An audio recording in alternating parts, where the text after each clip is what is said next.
M V Jayarajan മാധ്യമങ്ങളെ കാണുന്നു. അതിലേക്ക് അല്ല, നമ്മളതിൽ കാണേണ്ടത് 1994 നവംബർ 25 കൂത്തുപറമ്പിലെ വെടിവെപ്പിനെ തുറന്ന് രാജ്യവ്യാപകമായി നടന്ന പ്രതിഷേധമുണ്ട്. അന്നത്തെ ഭരണത്തിന് നേതൃത്വം കൊടുക്കുന്നവരെ പുറത്താക്കുക എന്നുള്ളത് തന്നെയാണ് ആ പ്രധാനപ്പെട്ട മുദ്രാവാക്യം.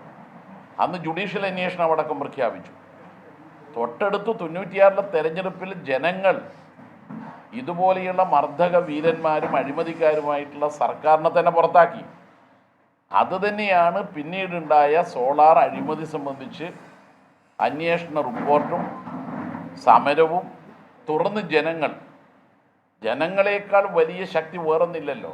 ജനങ്ങൾ ജനാധിപത്യ മാർഗത്തിലൂടെ അന്നത്തെ ഭരണത്തെ പുറത്താക്കുകയും ചെയ്തു. അപ്പോൾ അതുകൊണ്ട് അതിൽ വലിയ കാര്യമൊന്നുമില്ല.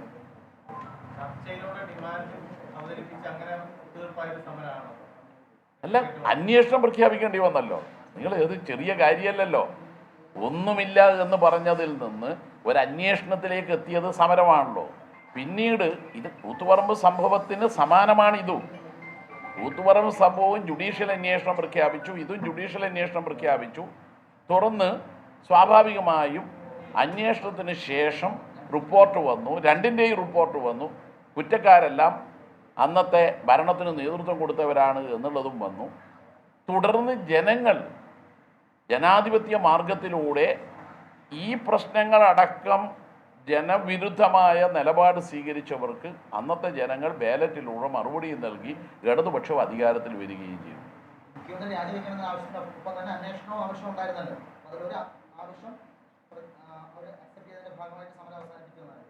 ഞാൻ പറയുന്നത് മുഖ്യമന്ത്രിയെ പുറത്താക്കണം. മുഖ്യമന്ത്രിയെ പുറത്താക്കുന്നത് ജനാധിപത്യ മാർഗത്തിലൂടെ ജനങ്ങൾ തന്നെ നിർവഹിച്ചു കഴിഞ്ഞു. അതിൽ പിന്നെ എന്താ വേറൊന്ന് പറയണ്ടേ? ഇപ്പോൾ എം വി ജയരാജൻ കണ്ണൂരിൽ മാധ്യമങ്ങളെ കാണുകയാണ്.